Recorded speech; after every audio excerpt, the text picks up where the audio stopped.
Good morning, Colin. How are you? Good morning, Hema. I'm well, thank you. How are you? Yeah, I'm doing well too. Nice to hear you doing well. We are meeting first time. I have no idea about you. Would you like to introduce yourself? Sure. So I grew up in Austin, Texas, which is in the United States of America. My education was pretty good, and I went to a good university, the University of Texas at Austin. It's actually one of the top 50 universities in the world, so I was very fortunate to have been able to go there. At the University of Texas at Austin, I studied anthropology as an undergraduate, and then I studied Asian cultures and languages as a graduate student. After that, then I went to the university's coding boot camp for web development, and I got a certificate. And then after that, I did an online Google course for project management. So that's what my resume looks like. And like I said, I'm from Austin, which is a fun city. I'm not sure if you're familiar with it, but there's a lot of music here. There are some festivals such as South by Southwest and ACL, which are very famous. So it was a wonderful place to grow up. My father was a geophysicist, a petroleum engineer. And so we moved around a little bit when I was a kid. I was born in Denver, Colorado. But when I was 2 years old, we moved to Dallas, Texas. And then when I was 10 years old, we moved to Austin, Texas, because my father was in between jobs, searching for jobs in the oil industry. It was a volatile industry. But eventually he landed a good job at a company in Austin. So we came here, and I had the ability to attain that great education that I mentioned. And since then, I've had a little bit of work, not a lot of work, but a little bit of work. I worked my very first job. The title was as a research engineer scientist, which sounds like a wonderful title, but Mhm. what I did was manual software testing. Um, and manual software testing is it's a little bit tedious. I wanted to do automated software testing, so I didn't stay at that job for very long. And after that, I was lucky enough to have another job as a project manager, which was an excellent job, and I really enjoyed that, and I got great experience. So now what I'm doing is I'm making videos on YouTube. I'm looking for jobs, but also I'm concurrently making videos on YouTube about learning Hindi, which is a second language. And as I mentioned, I studied Asian cultures and languages for my graduate degree at the University of Texas, and I focused on Hindi. So these days, I'm trying to improve my Hindi, and I get the opportunity to interview nice people, nice Hindi speakers like yourself. We just concluded a fun video, a fun conversation. So that's what I'm doing these days, and that's where I've come from. So I think maybe now you have a better idea about me. Nice to meet you. It's very nice to hear about you. You have very good educational background and your professional background is also very nice and impressive. And I think you're very knowledgeable because you have spent whole your life in study. And just as you just mentioned about your YouTube channel, and you have a YouTube channel as I have, same like you, but difference is I am trying to teach English to the people and you're trying to teach Hindi to the people. This is very amazing because these day people they are after English language and you are teaching Hindi. So may I know more about your channel? Sure. Thank you for asking, Hema. That's very nice of you. It started there. So far, I have 14 videos, and the first Okay. I want to say maybe 7 videos are just me talking about my own opinions about different aspects of the language, like its history, its composition, in terms of what languages serve as source languages for Hindi. As I'm sure you know, in English there are a number of source languages like Latin and Greek. A lot of the words we use in English come from those other languages. So in the first few videos, I talk about the etymological history of Hindi and some of the politics associated with a version of Hindi called pure Hindi, which in Hindi is called Shuddh Hindi. So I'm very interested in this topic. So those are the first few videos. And then after that, I've started doing interviews with Hindi speakers. which I think is probably more fun for people to watch because there's a dialogue, it's back and forth. So I'm really enjoying that, and I'm always looking for people who are learning Hindi to interview. So if anyone out there who is watching is interested, please contact me and let me know. I'd be very happy to do an interview on my Hindi channel. They will definitely do because it seems like you are a very good Hindi teacher, and the way you are teaching, that is very commendable, very interesting, because you are teaching through conversational session, as I do. I teach English through conversation session, and moreover, I also try to teach some English grammar. I have done already, but due to my busy schedule, I'm not able to do anymore. But soon I will start again, because I think this will help people to learn English in depth. And as you mentioned, through the Hindi, and because I have seen and it's observed that if people they want to learn some particular language, they are more after learning that language in proper way, in pure way, I would say. Because usually when we speak in Hindi, we don't speak in Hindi properly, accurately, because this is just talking Hindi, I would say. This is informal Hindi. And when people they try to learn Hindi, as you mentioned that Shuddh Hindi, so people they try to learn really Shuddh Hindi, pure Hindi. And similar is happening in other country. People they want to learn English. They are more after learning pure English, accurate English. They don't want to learn English which is conversational English, and they just want to learn proper grammar. They want to use some advanced vocabulary in their English. So what would you like to say about that? Is it very vital if someone to learn English, they need to learn English phrases, idiom, and also they need to learn some advanced vocabulary? Yes, if you're asking about how I suggest that people learn English, I think that the best option, if it's available to people, is to take classes like your online class. It sounds like you're teaching. That would be very helpful because you do need to know about the grammar.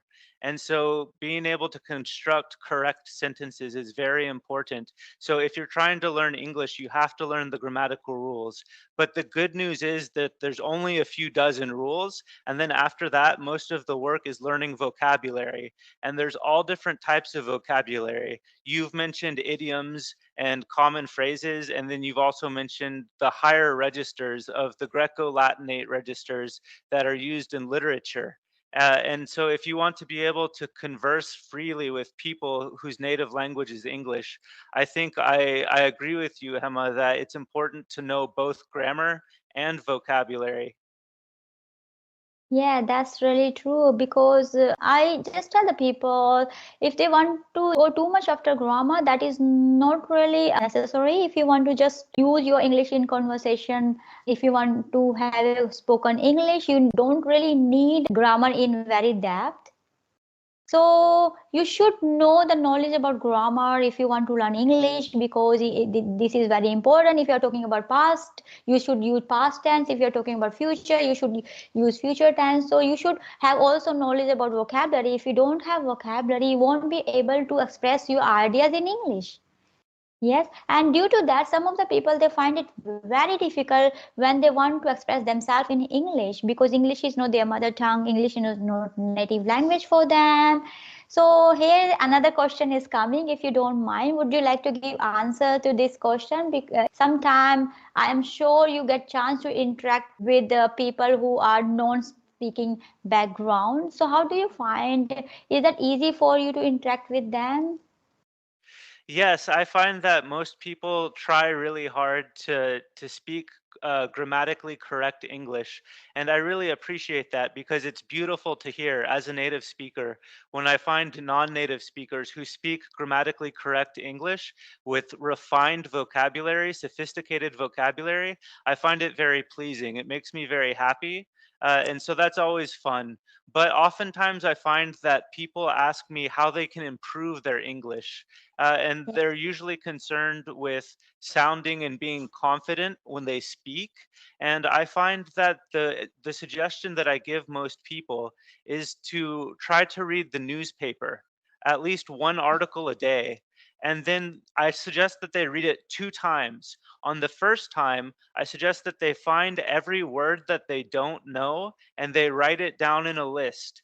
And then they find the definitions for those words, and then they should memorize those definitions.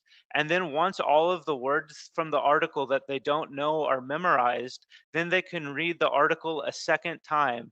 And this time they understand the words that they didn't know and they understand it in the context of sentences. So it's much easier to understand the word and also to memorize it. So for those non-native speakers out there who are looking for a good tip on how to improve their English, I think that this is a very good method to read the newspaper and then to write down the words they don't know and memorize them and then read the newspaper again. That's my suggestion to non-native speakers. Thank you for your suggestion. I also gave this suggestion to my viewers. I say if you want to really improve your English, if you want to improve your pronunciation, if you want to learn new words, you make sure you read out loud. You read every day, at least 30 minutes in a day. That would be enough if you are very busy schedule. But if you have more time, you should invest more time in English. You need to listen English and you need to read English, because reading helps a lot actually. It helped me a lot. So I find it very good way to learn English and even learn any other language. Because as you just mentioned, you have been teaching Hindi. So if whoever want to learn Hindi language, they make sure they are reading in Hindi newspaper and Hindi story. Similar is happening to English as well. If somebody wants to learn English, they need to make sure they are reading English newspaper and English stories, and make sure they read out loud, because when they read out loud, it helps them to pronounce those words accurately. And moreover, if they can write down those words, if they don't know that word, if they write down, it will help them to use those words in their sentences. And when they want to express themselves, and if they find they don't have much vocabulary to express themselves, they can use those words, and it will be really, really helpful for them. So thank you for your suggestion. So here's another question. If somebody they find it very difficult to express themselves in English, what do they do? Because they know English, but they don't know proper grammar, they don't have much vocabulary. So how do they express themselves? What is the good way for them? What is a good tip you would like to share? Yes. Well, unfortunately for those people, I think the difficult truth is that they're going to have to learn grammar and they're going to have to learn vocabulary in order to be able to express themselves. But sometimes I find people who already know grammar and they already know vocabulary, and they think that it's still difficult to speak confidently and express themselves effectively to other people. And they ask me, how do I improve that? And I think maybe this isn't an English problem. Maybe this is a speaking problem, because Yes. speaking in itself is a skill that you have to develop. And sometimes people are shy. Sometimes they get scared. Sometimes they don't like to talk or they don't know what to say. So my advice for those people is to start with people you know, like your friends and your family, in a very comfortable environment, and then just try to talk out loud for maybe 2 or 3 minutes at a time. And if you're able to talk out loud like that with people who you're comfortable with, then you can practice and gain experience so that when you're around people who you don't know, then you'll be able to remember how you spoke during the previous time and try to copy that. Similarly, I also suggest writing for the same reason, because I think that part of the problem is that for those people who don't feel confident expressing themselves, they don't know how to generate language. But in both writing and speaking, you have to generate language. You have to create language. And so I find that writing helps a lot with speaking. So if your listeners are interested in maybe writing an English blog or an English journal online, I think that could be very helpful. And then they can get people who know English to correct it. And then they can learn about their mistakes and they can be confident in the grammatical structures and the language patterns that they've learned how to create. Thank you for your suggestion. You are sounding like an English teacher. That's very great. I can't believe you were a scientist. It looks like you are an English teacher actually. Oh, well, most of these skills that I'm talking about, that's the Yeah. way that I learned how to study Hindi. So I Okay. Yes. I do all these things Yeah. in Hindi, and it helps me, and then I think I should tell people about that for English because it might help them with English. You are right. It doesn't matter whether we are learning English or any other language or Hindi, as long as we are using the same method. Because if we want to learn any language, method is the same. Yes. Right. Yes. So thank you for sharing those useful method and useful tips. It's really very important. And I also emphasize on this point that speaking is very important. If you have little bit knowledge about grammar, if you have little bit vocabulary, still you can speak in English. It's really very important because some people they have full knowledge of grammar, they have so much vocabulary, still they find themselves very hard to speak in English due to lack of practice, speaking practice. So if they speak, what will happen, their brain will get developed, their mouth muscle will get developed, their tongue will get used to speak in English, and they will find themselves after some time they are very proficient English speakers. So this is a very good tip because some people what they think like if they will learn grammar, they need to first learn proper grammar and they need to develop vocabulary, and after that they will speak in English. I think which is a very wrong method. They need to just follow this method from now on. As much as you know, you should speak. Yeah, don't wait to just get proper grammar and proper vocabulary, then you will start speaking. If you know just some words in English, if you know a little bit grammar, you should start speaking in English. Yeah. Yes, I think that I agree with you, Hema. I think that people should try to practice the knowledge that they already have, Yes. and they can do that as they enhance the other aspects of their language capabilities. I think that's a great tip that you made. Yes, also, if somebody wants to learn Hindi, if they're thinking, okay, first of all, I need to develop my grammar skills. First of all, I need to learn something Hindi skills, and then they will start speaking in Hindi because our tongue has influence of speaking our mother tongue. Yeah. So since our childhood, we have been speaking in our mother tongue, and when we try to speak some other language, we find it very difficult because our tongue is not used to speak in that language.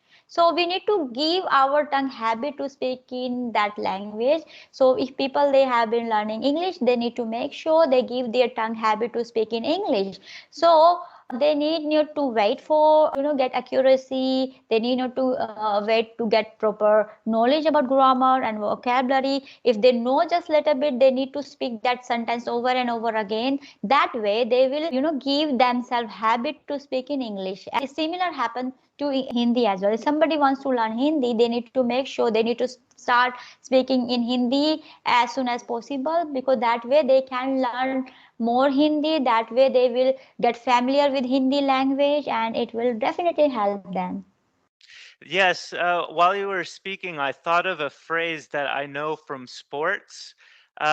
In sports like basketball and football and soccer, there's a phrase called muscle memory. True. I Yeah. think it's also in music, maybe muscle Yes. memory. And Muscle memory.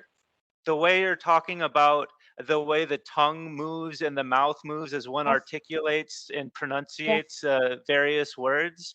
I think it's important to develop muscle memory for just for practice. And once that's developed, then it's much easier to use those words and those Yeah. sounds.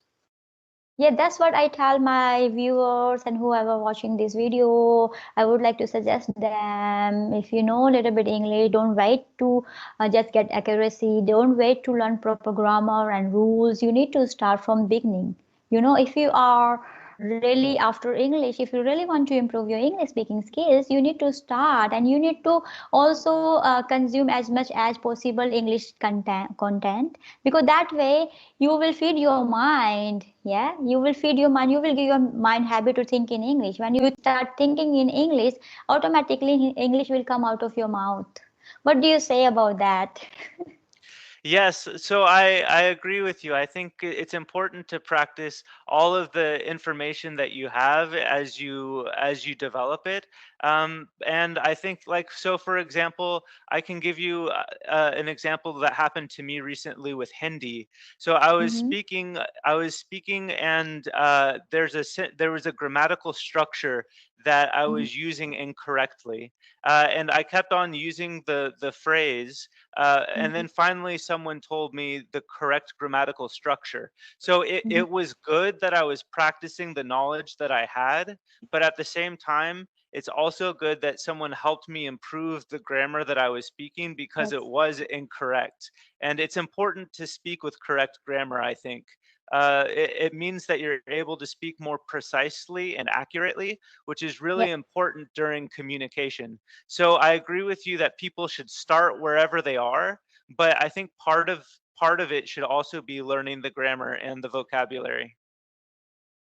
Thank you for sharing this. And you remind me, just recently I had a conversation with one of my subscribers, and my subscribers, he said that if someone is there, if they are native speaker and we have conversation with native speakers, what will happen? It will help us to improve our English speaking skills.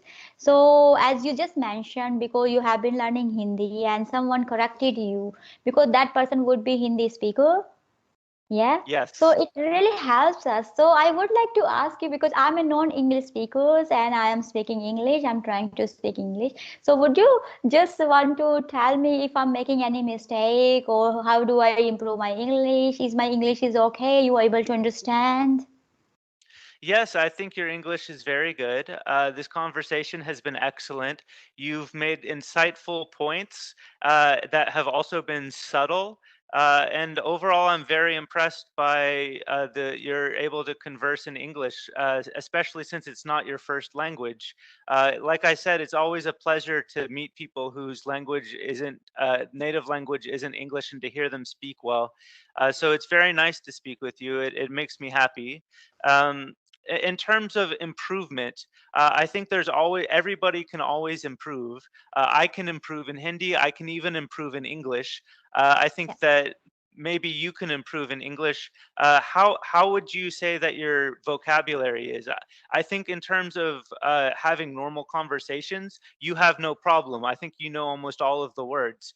But when you read like academic books or science or the newspaper, do you Yes. have problems with vocabulary? I really don't have, because I have studied my Bachelor of Education in English, and I found that very easy. It was so easy for me. I don't know what was the reason behind that, but I don't know why I have done this, and I got high dictation in there. Recently, I have given one of the interviews and I passed that interview. Now I am an exceeding teacher here, and so far so That's good. I'm happy to hear about your success, Hema. That's wonderful that you've done so well.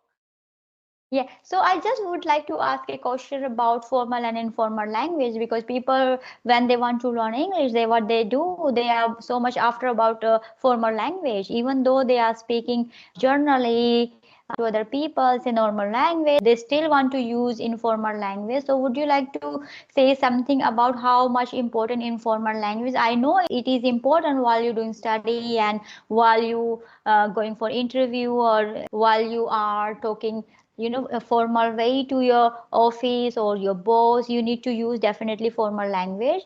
But generally when people they talk to each other, what they do, idioms. So I just want to ask, native speaker, they also use idioms and phrases more often, or just because non-English learners they think it is so important? Is that correct?